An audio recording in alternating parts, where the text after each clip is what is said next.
El tema de la semana en los mercados internacionales fue la suba repentina y acelerada de las tasas de interés en Estados Unidos, sobre todo las más largas, que la verdad es que, por ejemplo, la tasa de 10 años, que es la tasa de referencia, digamos, por excelencia para los inversores globales, pasó de 1,20% a 1,29%, pero llegó a estar en 1,31%, que es un nivel máximo desde la salida de la pandemia, ¿no? No se veían niveles así desde febrero del 2020.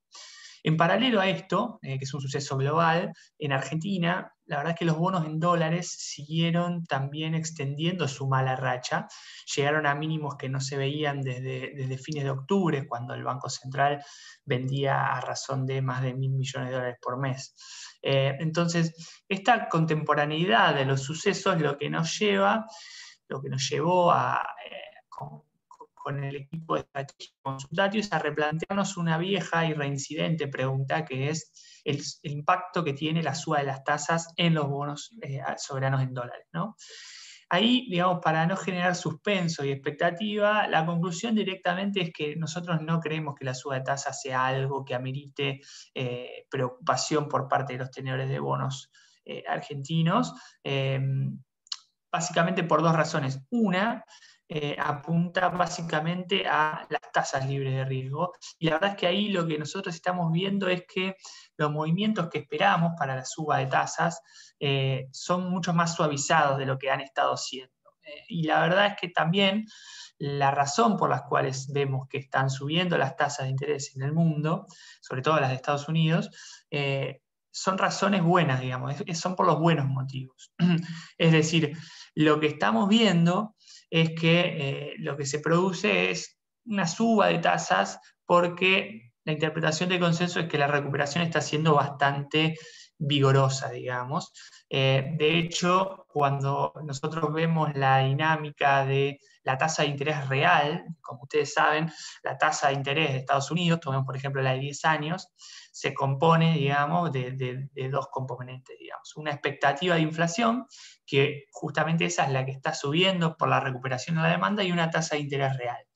La tasa de interés real no está subiendo, con lo cual lo único que suben son las expectativas de inflación, y es razonable que eso ocurra porque la economía está saliendo de la cuarentena. Pero la tasa de interés real no está subiendo, y eso es una señal que debería traernos algo de calma, porque nos indica que la recuperación no corre ningún riesgo por ese lado.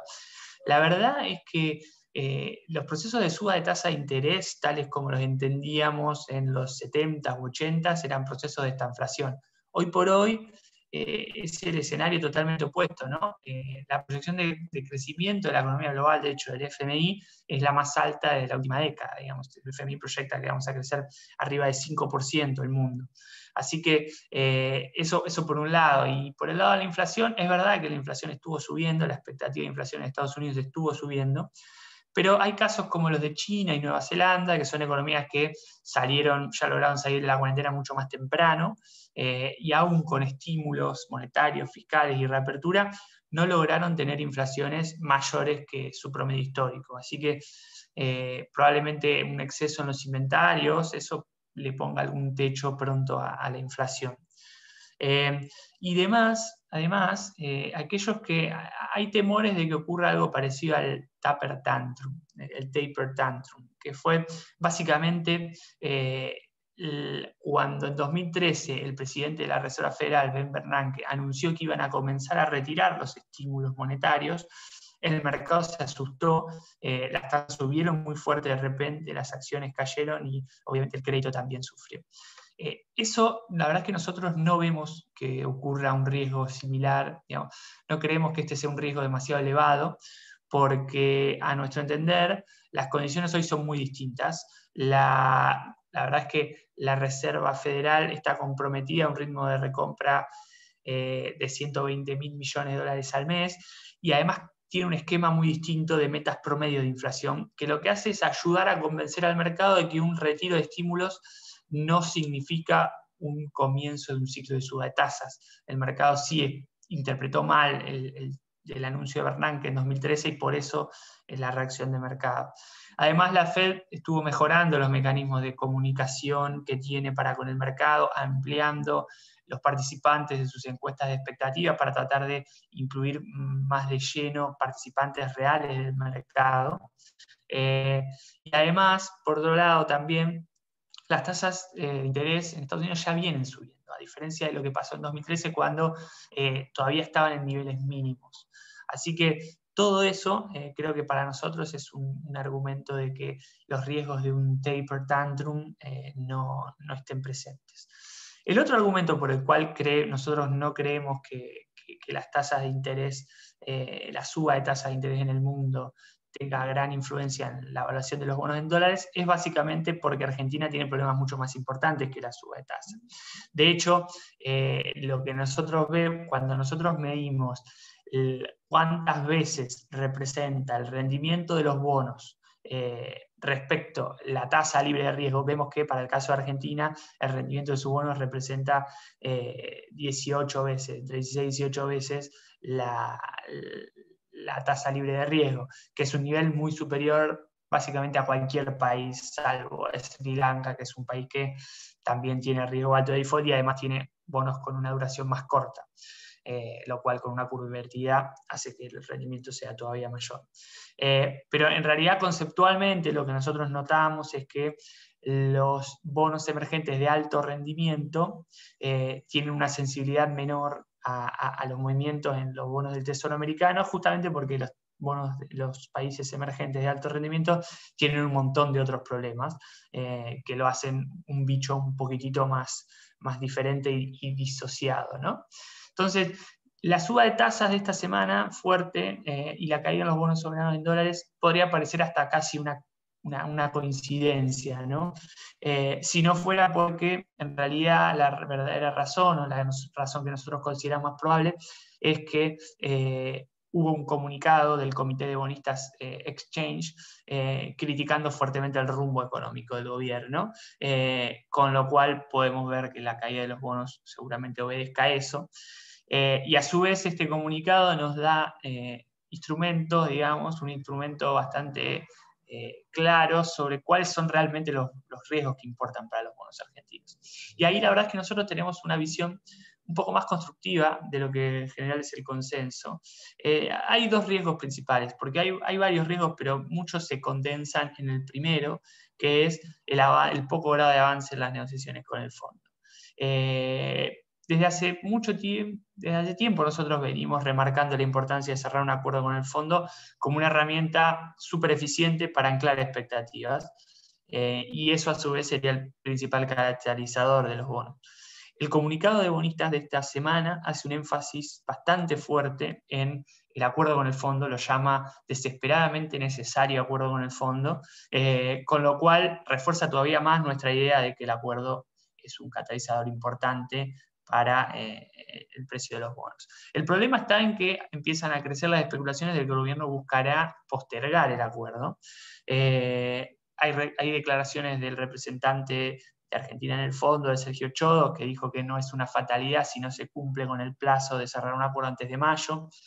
También parecería que el ministro Guzmán no estaría viajando a Washington a fin de mes como tenía previsto, con lo cual son todos señales de que se buscaría retrasar un poco el acuerdo hasta después de las elecciones.